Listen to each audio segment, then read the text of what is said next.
The human body contains a second circulatory network. It has no central pump, it moves in only one direction, and most people are unaware it exists. This is the lymphatic system.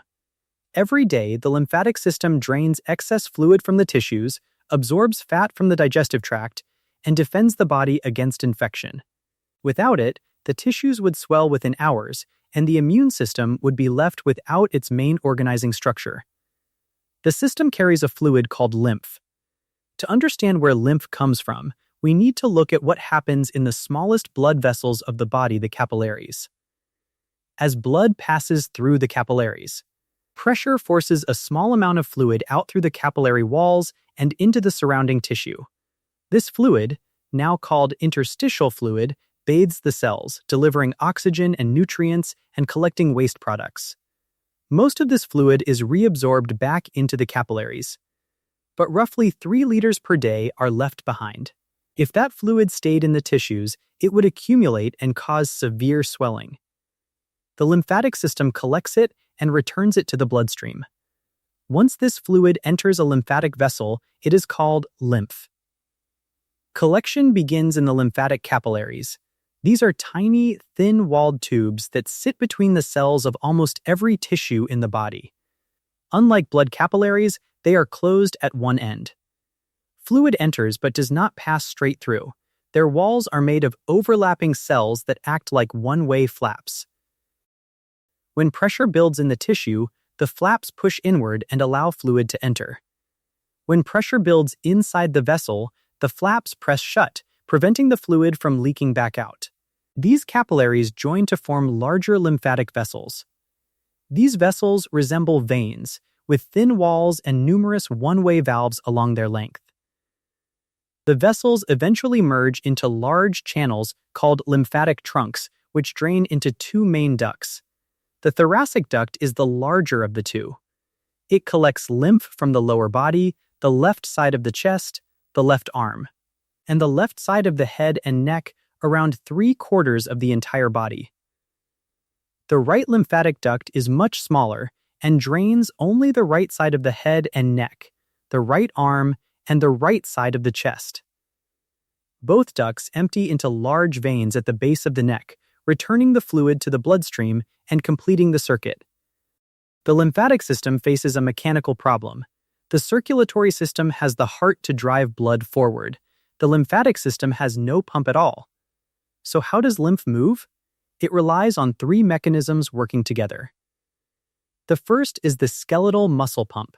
When muscles contract during movement, they squeeze the lymphatic vessels running between them, pushing lymph forward. The one-way valves inside the vessels ensure it can only travel in one direction. This is why physical activity improves lymphatic drainage and why prolonged inactivity allows fluid to pool in the limbs. The second is the respiratory pump. Breathing changes the pressure inside the chest and abdomen.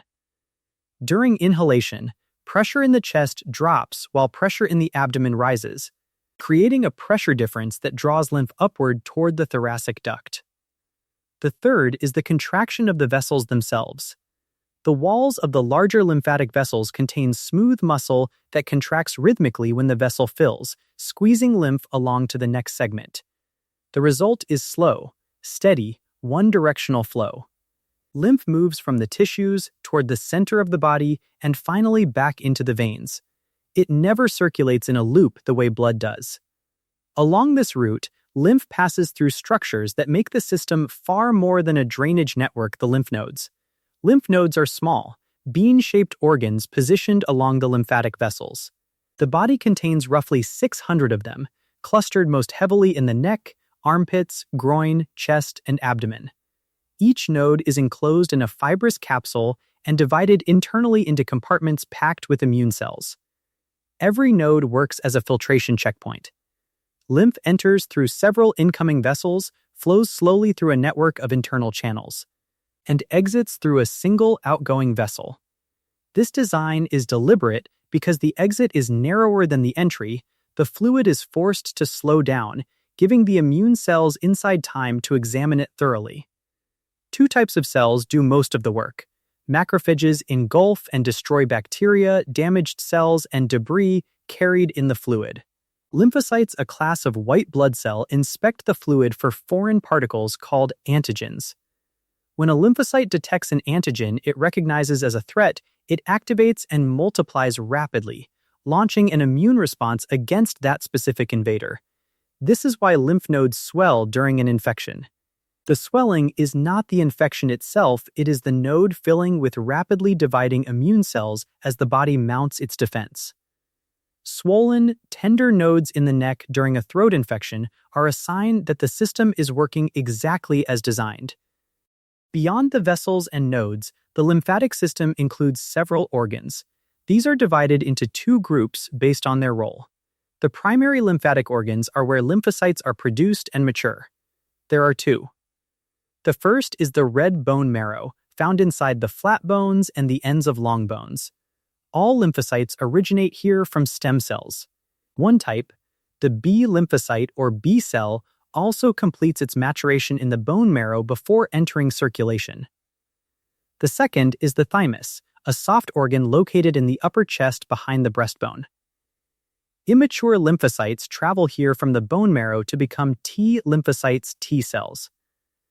The thymus performs a rigorous selection process, testing each developing T cell.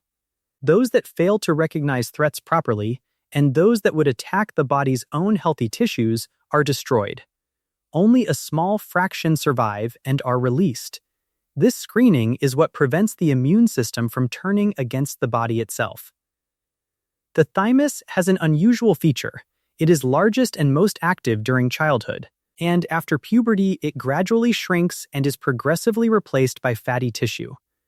This is one reason immune function tends to decline with age. The secondary lymphatic organs are where immune responses are actually triggered. Lymph nodes belong to this group along with the following. The spleen is the largest lymphatic organ, located in the upper left abdomen behind the stomach. It filters blood rather than lymph. Its internal tissue has two functional regions.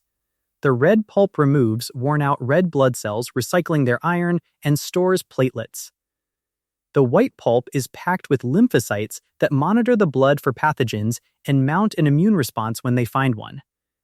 The spleen is not essential for survival, but people who have had it removed are more vulnerable to certain bacterial infections. The tonsils are clusters of lymphatic tissue positioned around the entrance to the throat. Because they sit at the point where air and food enter the body, they are among the first structures to encounter inhaled and swallowed pathogens, allowing the immune system to respond early. Bringing this together, the lymphatic system performs three core functions. The first is fluid balance. It collects the excess fluid that leaks from blood capillaries into the tissues and returns it to the bloodstream, maintaining stable blood volume and preventing tissue swelling. The second is fat absorption. Specialized lymphatic capillaries called lacteals sit inside the lining of the small intestine. Most nutrients are absorbed directly into the blood, but dietary fats and fat-soluble vitamins are too large for that route. They are absorbed into the lacteals instead, forming a milky fluid called chyle, which travels through the lymphatic system and enters the bloodstream at the base of the neck. The third is immune defense. The system transports antigens from the tissues to the lymph nodes, houses the lymphocytes that recognize them, and provides the environment where immune responses are organized and launched. When the system fails, the consequences are visible. If lymphatic vessels or nodes are damaged, blocked, or surgically removed, fluid accumulates in the affected area. This condition is called lymphedema, and it causes persistent, often severe swelling of a limb.